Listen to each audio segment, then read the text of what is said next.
L'église et son presbytère s'appellent désormais symboliquement la commune Saint-Nicaise. Et leurs 60 occupants, les communards, se sont appropriés les lieux. Quand il y a trop de déchets verts, on mettra au compost. Dans la journée, chacun s'active et apporte son savoir-faire, toujours avec l'envie de pouvoir changer notre société.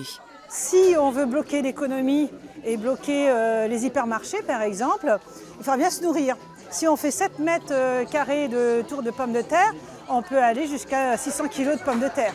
Maintenant, il faut un monde de partage, d'entraide. Certains viennent ici tous les jours par solidarité, comme Patricia, la doyenne du groupe. D'autres sont là par désespoir et cherchent simplement du réconfort et des réponses. Ici, il peut y avoir des enfants perdus comme moi, il peut y avoir des nuits de boutistes, il peut y avoir des syndicalistes, il peut y avoir des squatteurs, il peut y avoir vraiment tout le monde. Et c'est ça qui fait qu'au final, on a une force. Enfin, c'est pas que je suis un enfant perdu, c'est que je suis une enfant.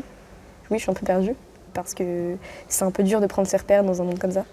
Tous ces militants étaient là aux premières loges des assemblées Nuit debout et cette nouvelle vie en communauté vient solidifier leurs relations et leurs idées. Depuis qu'on est ici, on se rend compte que dès qu'on veut faire une action, on arrive à mieux s'organiser parce qu'on parle tous ensemble. Il n'y a pas de dispersion, par exemple. Quand on était à l'hôtel de ville, les gens ne s'entendaient pas forcément bien. Et là, quand on fait une réunion, on fait une vraie réunion. Des débats dans lesquels les riverains s'engagent aussi. Les habitants du quartier voient leur église tomber en ruine depuis des années et se réjouissent qu'elle soit aujourd'hui symbole de résistance. Nous sommes nombreux en France à être touchés par ce que ce mouvement porte d'espérance concrète. Parce qu'il renverse la table du fonctionnement politique. Il commence par faire des choses et ensuite la dynamique impulsée entraîne d'autres personnes. Pour beaucoup ici, on pense qu'on ne peut plus attendre une éventuelle élection ou un changement qui viendrait d'en haut, mais qu'il faut commencer tout de suite et maintenant là où on est, dans nos quartiers, dans nos lieux de travail, etc.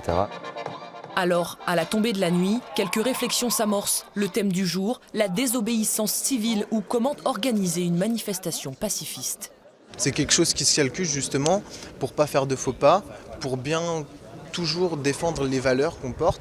Seule menace qui plane aujourd'hui sur les communards, un délogement par les forces de l'ordre.